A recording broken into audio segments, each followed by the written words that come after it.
You ask Tiger to solve. This deals with linear equations with one unknown.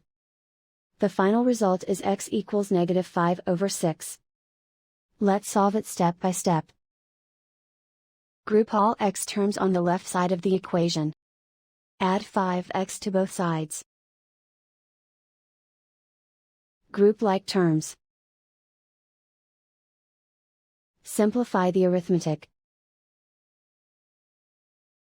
Group like terms. Simplify the arithmetic. Group all constants on the right side of the equation. Subtract 13 from both sides. Simplify the arithmetic.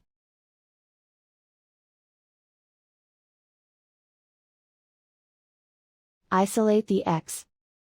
Divide both sides by 6.